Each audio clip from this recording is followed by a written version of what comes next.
While the presence of women in the workplace is increasing at a rapid rate, the reality is many households cannot survive on a single income anymore.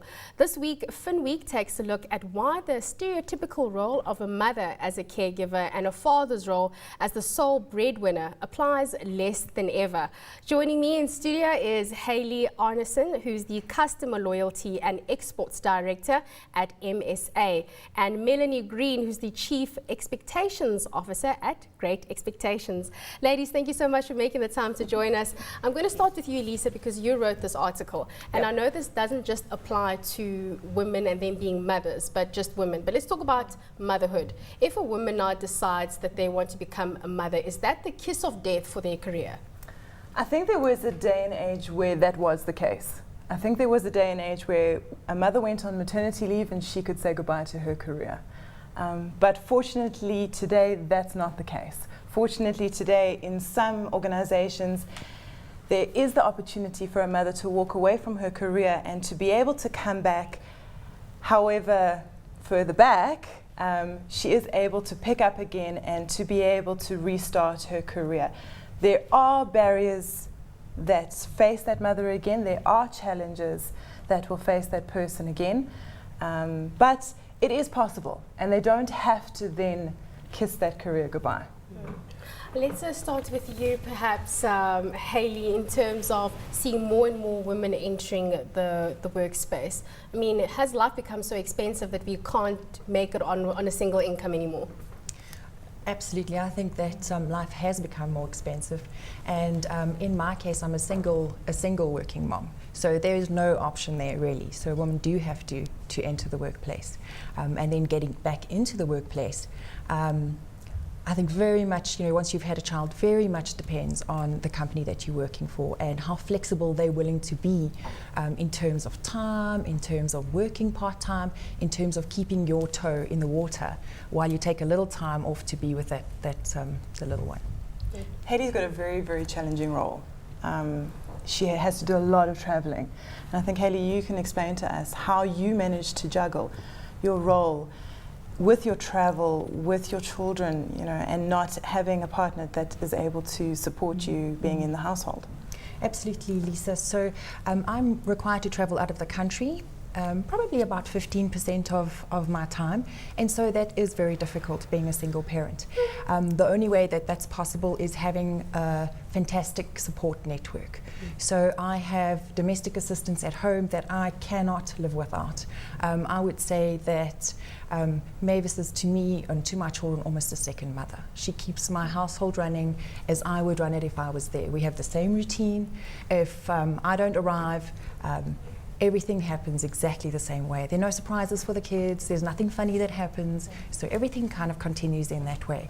And also, I have built up a fantastic support network in friends and moms from school, and also family. So without those things, it actually is impossible to do. I'd like to put it to you ladies that sitting here I'm feeling a little bit small. But I mean, I think that the fact is when a woman decides to fall pregnant, she doesn't decide to fall pregnant by herself. There's another person involved in this process. But if then we referred to it back in the day as that was probably the kiss of death in terms of a career, things are now slowly changing. Is the role and the responsibility of the man in that creation, is it changing? Are men saying, actually, when we decide to fall pregnant, it obviously impacts you on your work. Going forward, I'm going to continue playing this role and ensuring that you can be able to go back to your life as normal as it was. Is that role changing? Is that role still as it was back in the days? Can I answer that? I think it's a concept we refer to as conscious co-parenting. And I do think that those are very definite conversations that have to happen, quite sort of meaningful, crucial and strategic conversations that have to happen at home. even before the baby is born, in terms of who is going to take charge of what. And yes, the woman is likely to remain the primary caregiver, and we have stats to show that generally women take do 3 times the amount of caregiving work in the home. But the positive side, I think, is that in this new generation of dads, I think a lot of fathers are wanting to play a bigger role and are doing more. But I still think that you have these those of us women who kind of feel like we can do it all, and we want to take charge, and often we'll complain about the husband and the way he's put the nappy on or the way he's mixed the formula, whereas they should just shut up and let him do it, and actually the baby will survive, and allow him to take charge of what he wants to take charge of. But it is an important conversation. Now I just want to ask about this movement that's emerging in terms of various organizations that are geared towards eliminating some of the disadvantages that working mothers or women have and are experiencing when they fall pregnant, and etc. etc. That movement seems to be taking off, and there's companies or organizations that are working towards finding employment for women that are coming from maternity leave, etc. etc. Right. Obviously there must be factors that gave rise to this sector, to this movement emerging. Sure. What are some of those, and are we seeing any differences going forward? Yeah. From my research, this is a global movement. It's not just, our market is just one of a number of different markets around the world who are recognizing the value of having a more balanced gender quotient at the top of their organization. There's massive stats on this. I mean, just if I can quote some of the Deloitte stats on this, the business case is that there's a 53% higher return on equity for companies with more women board directors. There's a 42% higher return on sales for companies with more women on boards. And the reality is that you've got women apparently are 77% of consumer markets, women are the primary spender. Another stat that comes out of their study is that they influence over 80% of all consumer decisions. So if you haven't got a better gender balance at the top of the organization driving strategic decisions, you're going to be on the back foot. So I think it's the competitive edge that people are recognizing. We need to encourage more women in the workplace and to move to those higher positions. Yeah. Now, Hayley had an experience as well. I mean, Hayley was telling me about her experiences when she was working, then fell pregnant, became a mom. Tell us, Hayley, about your experiences of being able to do that transition. Absolutely. So, I mean, I left a little bit before I had my child, so about 3 weeks before the time. At that time, you know how you feel. It's it's difficult to get out of bed, let alone go to work. And then once I had my son, I was able to take 6 weeks off full time. And then negotiated with the company that from that point onwards, I started working again, but that I worked from home, and I did it on a half-day basis and popped in for urgent meetings and those sorts of things. So that really allowed me to keep my toe in the water. That really allowed me to stay in contact. And when I had to return back to work after having been away, first of all, I didn't feel like I had really been away, and also from an emotional perspective, I'd had the experience of leaving my small baby in someone else's care while I popped out. And when I got back, nothing had happened. He was okay. So the first day back full time was all right. And that angst, that nervousness, that doubt in yourself when returning back to work wasn't there, because I was able to remain a little engaged. Hayley, you just mentioned that you took 6 weeks off. Maybe you can just come in here and tell us a bit more about that in terms of the maternity leave policies that we have. You're seeing them very different in countries. Think Russia, it's up to 18 months. Here in South Africa, the norm is about 4 months. In other countries I hear it's about 4 years. I mean, what's the, what is the norm when it comes to maternity leave policies, and what are the implications for the companies? Is it paid? I mean, what happens in that time? This is a cost to a company. For sure.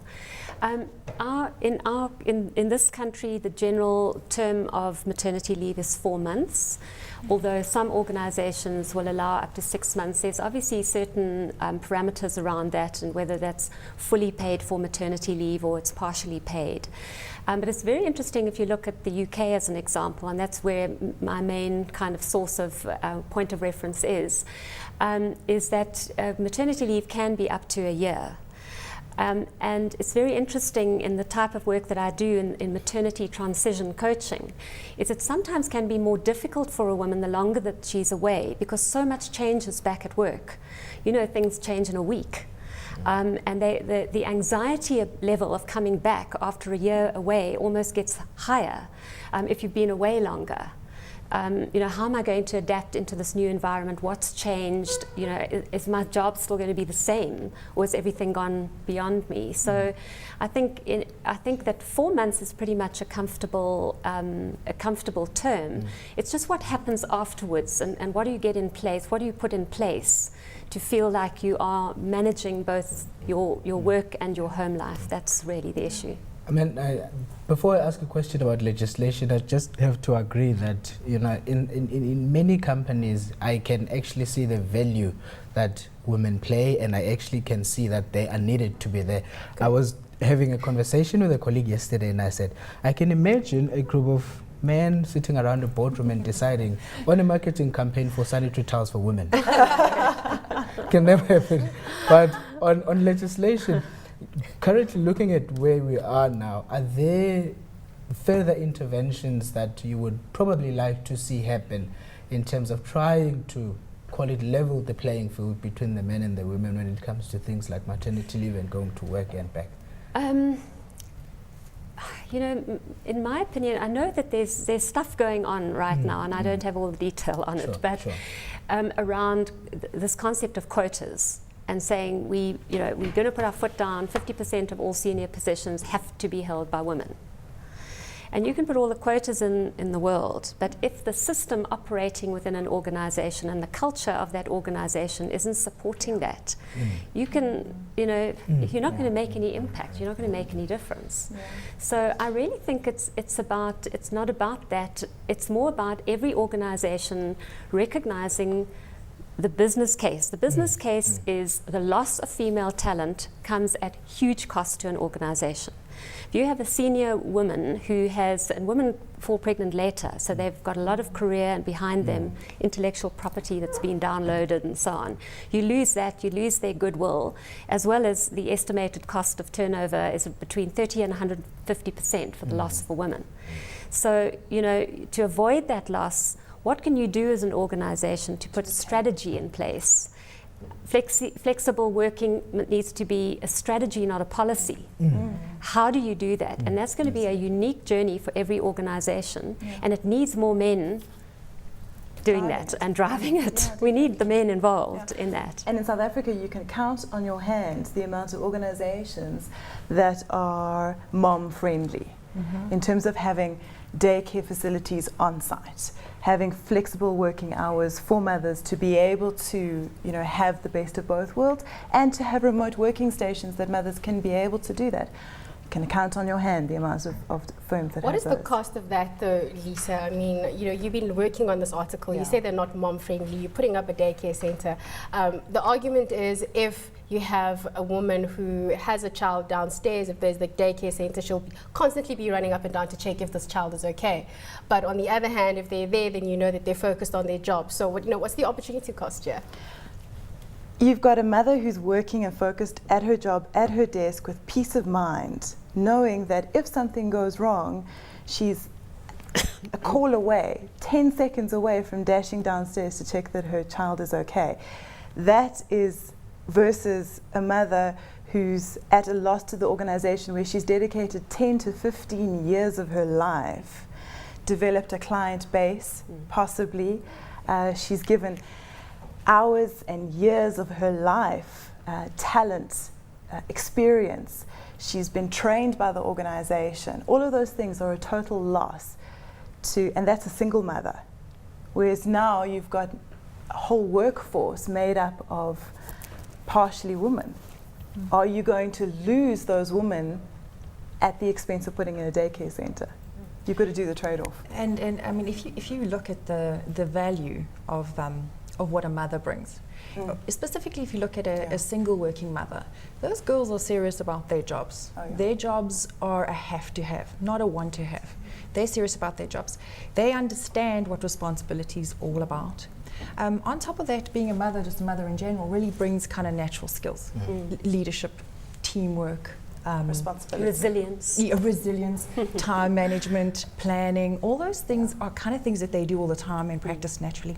And if you're having a look at a team, it would really not be a true reflection of society to have a team of all men or women that don't have kids because they're easier, because they're not going to steal time to pop to the doctor or fetch a little guy out of a tree, which really did happen to me. It completes a team. Yes. It gives a real picture. Yeah. It's a not so nice picture if you look at the listed companies on the JSE. I can think of only one company that's listed that's run by a woman, and that's Barclays Africa Group, and maybe the JSE itself by Nikki Smith and maybe the chairman. Yeah. But I mean, I suppose it's not only the status quo in the corporate world. You find it everywhere in the world, and you find it in politics. You find it in things like sport management. You find it pretty much everywhere. And I'm sitting here for all the men out there, and I'm agreeing that things need to change.